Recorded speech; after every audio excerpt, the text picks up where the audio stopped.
Hey, everybody. I'm going to read the Stress for Success article from Common Lit to the pre-AP kiddos. At the beginning, it starts with psychologists help anxious teens put their worries to good use. Everyone experiences stress, but it is always something that just weighs us down.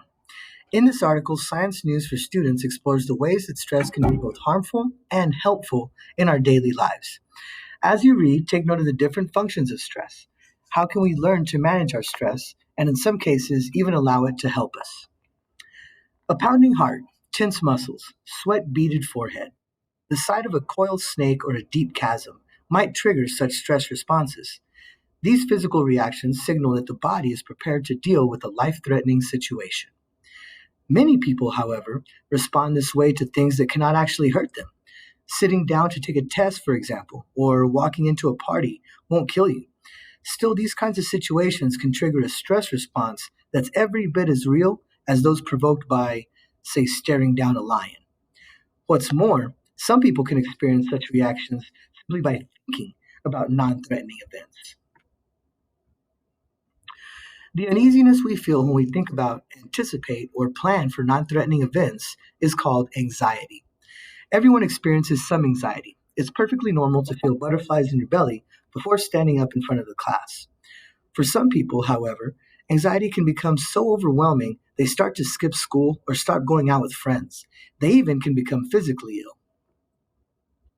The good news, anxiety experts have a number of techniques to help people control such overwhelming feelings. Even better, new research suggests that viewing stress as beneficial not only can reduce anxious feelings, but also help us to improve our performance on challenging tasks. Why we worry. Anxiety is related to fear. Fear is the emotion we feel when we are faced with something dangerous, whether real or not.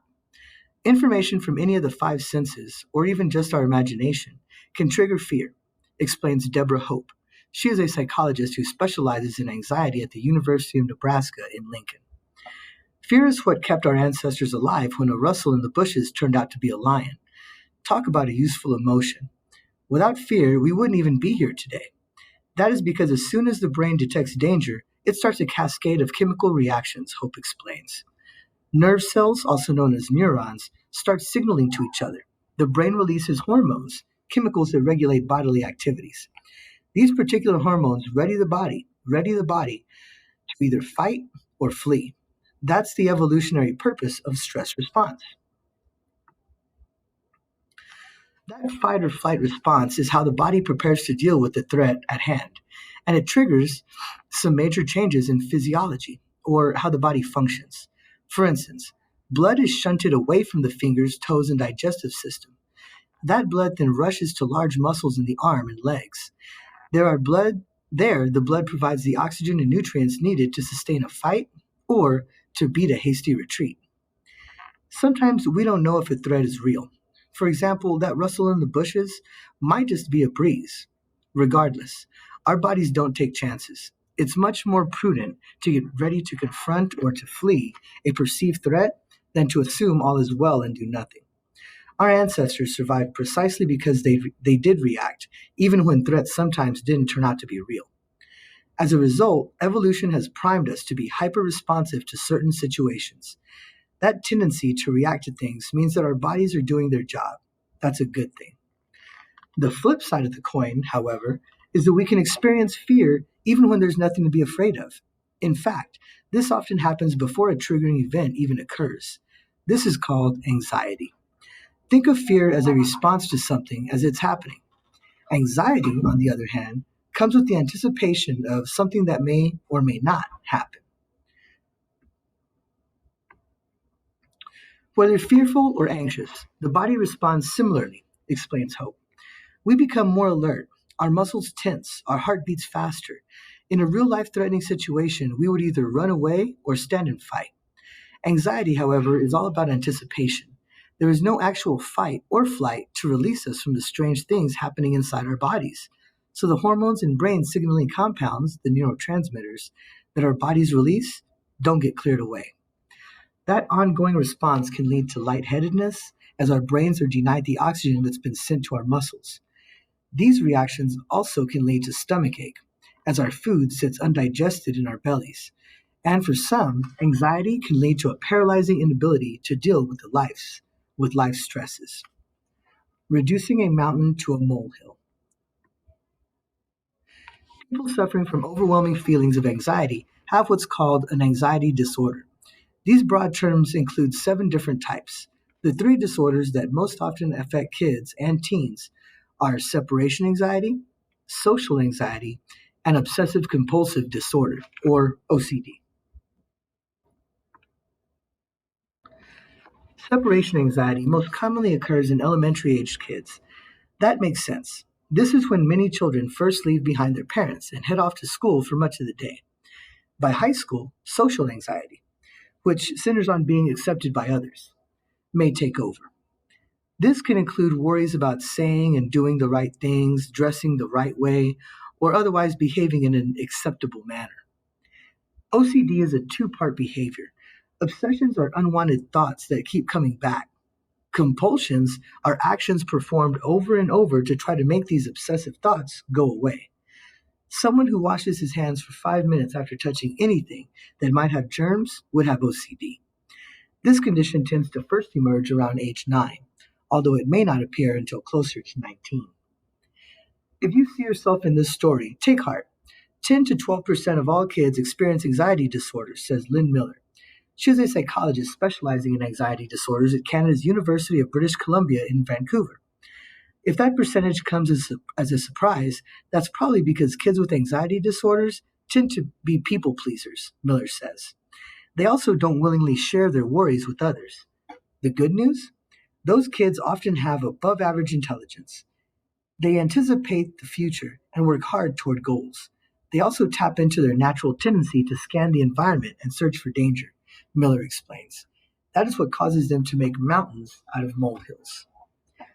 Miller works with kids of all ages to help them deal with overwhelming feelings of anxiety.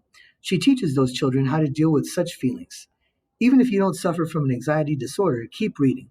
We all can benefit from a bit more calm in our lives, Miller says.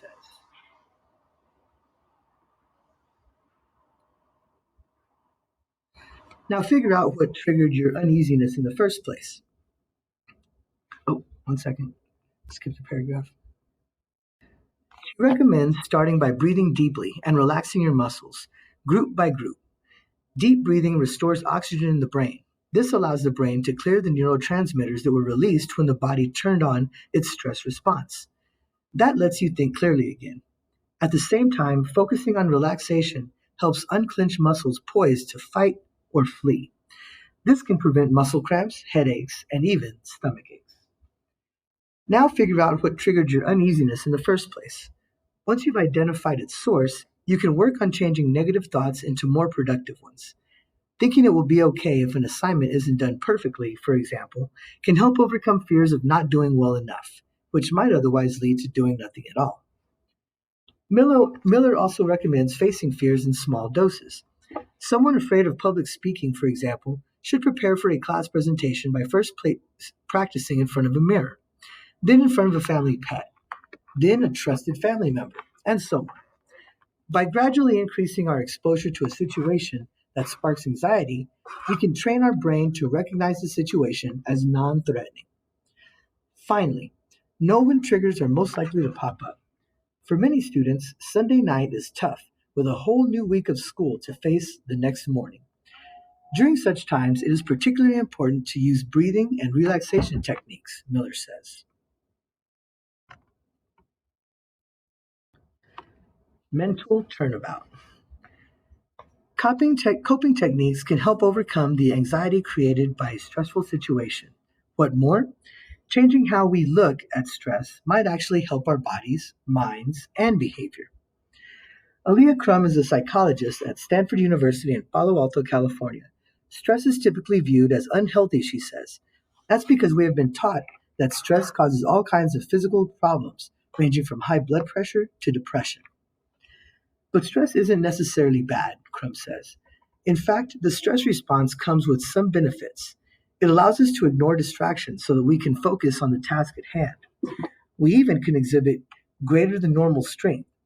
The psychological response to a life threatening situation has allowed people to lift cars in order to free people trapped underneath.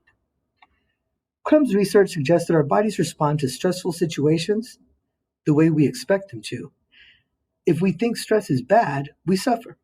If we think stress can be a good thing, then it can actually enhance or improve our performance. We tend to rise to the challenge. In other words, what Crumb calls mindset, our belief about a situation, matters.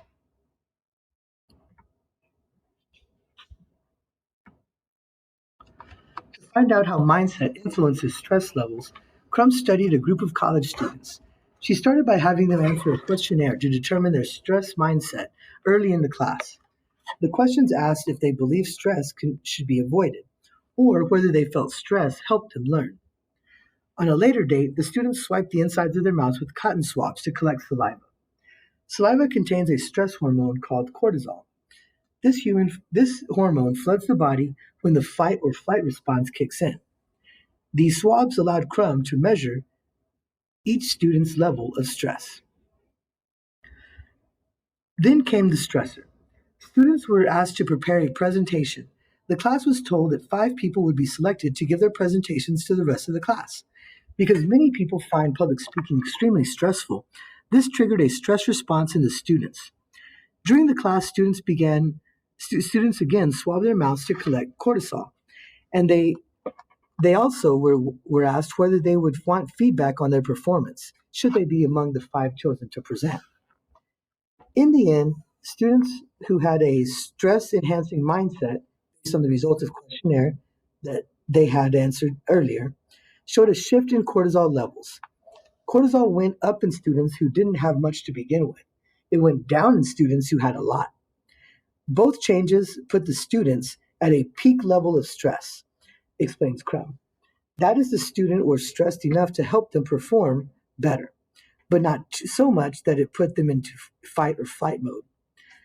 The student who had a stress the students who had a stress is debilitating mindset did not experience such cortisol changes. The stress is enhancing students also were most likely to ask for feedback, a behavior that further improves performance. That was a good thing. How can people shift into a stress is enhancing mindset? Start by recognizing that stress can be useful. We only stress about what we care about, Crumb says. She points out that the achieving goals necessarily involves stressful moments.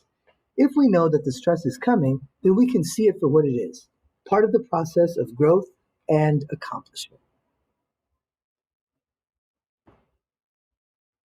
That was a good article.